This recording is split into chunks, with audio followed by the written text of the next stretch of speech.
The Wild Project. Quiero conocer un poquito, quiero saber cómo eras tú antes de la política. Como decimos aquí, abans d'emmerdar-te y de entrar en faena, ¿cómo eras tú de niño? ¿Cómo te criaste? O sea, un poco la infancia, ¿no?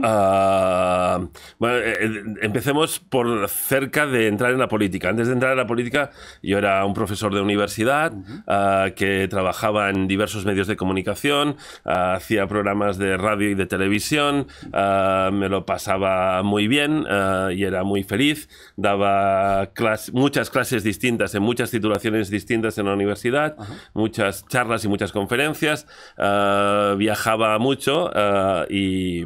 La cagaste entrando en política, sí, desde luego que... De hecho, muchos de mis amigos siempre me han dicho, cada vez que tomas una decisión... vas a peor. Vas a peor, sí.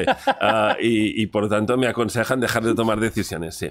¿No tienes alguien en quien confíes mucho, que le digas, a partir de ahora, tú tomas las decisiones y yo voy en el banco? Pero en general, no sé exactamente por qué razón, aquellos en los que confío a la hora de tomar decisiones toman la decisión de seguir en política. Peor aún, ¿eh? Sí, peor aún, ¿no? Pero lo cierto es que me lo pasaba muy bien y que hay una cierta añoranza, seguro, de esta vida mucho más tranquila, mucho más amable, pero al mismo tiempo también hay una convicción muy profunda y también hay mucha satisfacción y mucho orgullo de hacer lo que hago ahora, ¿no? Y las dos cosas son perfectamente compatibles. De hecho, cuando volví de una etapa en el Parlamento Europeo, que fue mi primera etapa en política, volví a la universidad y volví a dar clases. Lo que pasa es que luego las circunstancias me llevaron a asumir nuevas responsabilidades como alcalde de mi ciudad y como presidente del partido que sigo presidiendo y que tengo el honor de presidir, y por lo tanto la universidad quedó apartada. En este momento está apartada porque la sentencia incluye una inhabilitación absoluta que me prohíbe dar clases en la universidad. Por tanto, no puedo dar clases en la universidad porque el Tribunal Supremo decidió que era peligroso para los alumnos y que es un peligro que yo dé clases, sí. Adoctrinamiento, cosas así, ¿no? Supongo que debe ser por eso, no sé. Porque otros trabajos puedes hacer. Pero lo cual dice muy poco sobre la confianza que tienen en personas mayores de edad que van a la universidad y que seguro que son capaces de distinguir perfectamente que si aquello que les dicen va con ellos o... Exacto, ¿no? Yo confiaría mucho más en nuestros jóvenes y en nuestros universitarios y no me preocuparía mucho por si les da clase un profesor u otro, ¿no? Yo creo al contrario, creo que es bueno que les den clases muchos profesores y muchos profesores distintos y que aprendan muchas cosas y que aprendan cosas muy diferentes. Algo que falta mucho, yo creo, el pensamiento crítico. Es decir, el tener un abanico, ¿no? de conceptos para luego tú... Ya. El pensamiento crítico no se construye sobre el vacío, no se construye sobre la nada, sino que se construye aprendiendo cosas y pensando cosas y aprendiendo que hay gente que piensa cosas distintas. Si no, es muy difícil aprender el pensamiento crítico. Es decir, cuando hay alguien que se llena la boca diciendo hay que cultivar el pensamiento crítico de nuestros jóvenes, pero evita que entren en contacto con muchas cosas distintas, no favorece nada el pensamiento crítico. El pensamiento crítico nace cuando tú eres capaz de hablar con gente muy distinta, de lugares muy distintos, que piensan cosas distintas, que aportan cosas distintas, y si no es imposible. La docencia es una parte importante de tu vida. ¿Tú qué carrera hiciste? Yo estudié Historia. Te doctoraste, ¿verdad? Me licencié en Historia, me doctoré con una tesis sobre Historia del Pensamiento Económico, estuve dando algunas clases en la Universidad de Holguín, en Cuba, en la etapa como investigador, antes de ser profesor. Estuve en el Archivo Secreto del Vaticano, estuve... Ojo, esto me interesa, Vamos a dejar la política, vengo a Cataluña, venga, vamos a hablar del Archivo Secreto. Estuve trabajando en el Archivo Secreto. Que muy secreto no es si cada 2x3 gente va ahí, ¿no? Bueno, es secreto en el sentido de que es el archivo de la Secretaría, de Estado. Hay truquillo, por lo tanto, del Ministerio de Asuntos Exteriores, para entendernos, del Vaticano. Seguramente es el archivo público más grande del mundo, porque es un archivo con 16, 17 siglos de historia de documentos, ¿no? Y por tanto es un privilegio estar allí. Y seguro que hay una parte parte, seguro, es que hay una parte que es secreta también en el sentido estricto de la expresión secreta, porque hay seguro documentación que está fuera de la posibilidad de ser consultada. Es cierto también que en los últimos años se ha ido abriendo paulatinamente y que hay estados que tienen archivos mucho más secretos que el archivo secreto del Vaticano. Hay estados que, por ejemplo, prohíben la consulta de cualquier documento de sus archivos del Ministerio de Asuntos Exteriores, pues, por ejemplo, desde 1914 en adelante. Por lo tanto, hay estados que hace más de un siglo que no dejan consultar ningún documento del último siglo o más del último siglo. Sí, hay de todo, hay de todo. Y lo del el Vaticano, lo que son los archivos, que es una biblioteca gigantesca, es algo espectacular. Es un archivo inmenso, sí.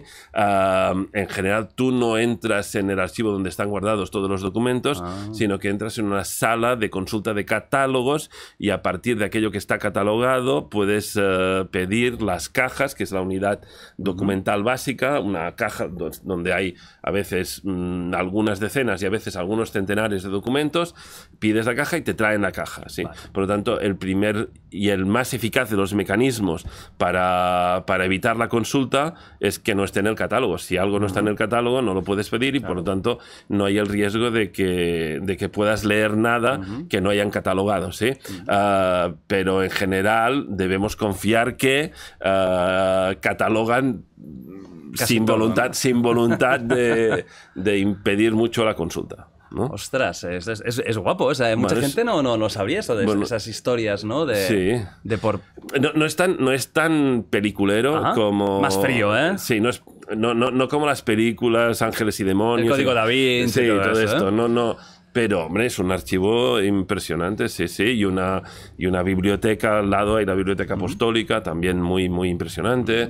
Y, por lo tanto, es un privilegio estar allí, como es un privilegio haber dado clases o haber podido estudiar o investigar, no sé, en otros lugares del mundo tan distintos respecto al Vaticano, como, por ejemplo, Cuba o Japón o cualquier otro lugar. ¿Has estado en Japón dando clases? Porque daba, durante una etapa de mi vida, fui profesor de historia de Asia Oriental y profesor de historia de Japón y de historia de China y por lo tanto era un tema que me interesaba y tuve la suerte de poder escribir un libro sobre historia de Japón conjuntamente con otras personas que sabían mucho también o que sabían incluso más que yo, seguramente, gente muy, muy preparada pero para mí ha sido siempre una oportunidad poder aprender y poder explicar, ¿no? Y aprender y explicar cosas.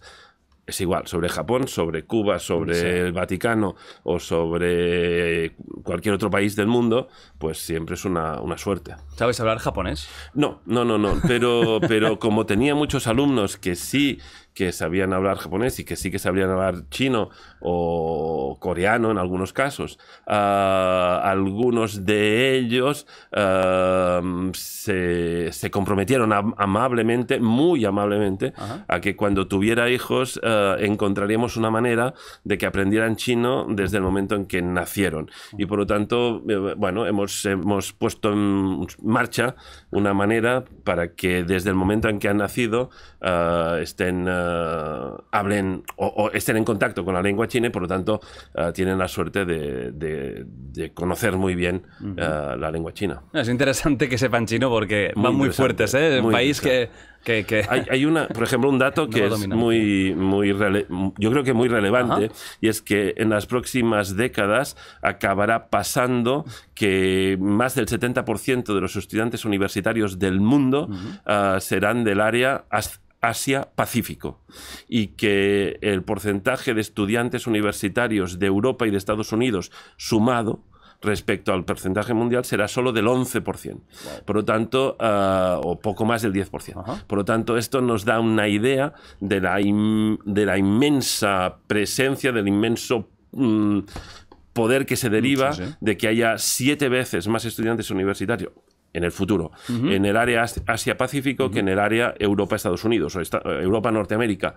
¿Por qué? Porque implica que hay un desplazamiento en los centros de creación de conocimiento, de investigación, de transferencia de conocimiento, de transferencia tecnológica desde Europa y Estados Unidos hacia países asiáticos y todos yo creo que deberíamos ser conscientes de ello porque a veces nos perdemos en debates muy estériles y muy de poca monta cuando en realidad hay cuestiones mucho más de fondo que son mucho más profundas y que alterarán nuestra vida o alterarán la vida de nuestros hijos o de nuestros nietos de manera muy intensa, muy intensa. De hecho, India ya es de los países a nivel tecnológico, Sí.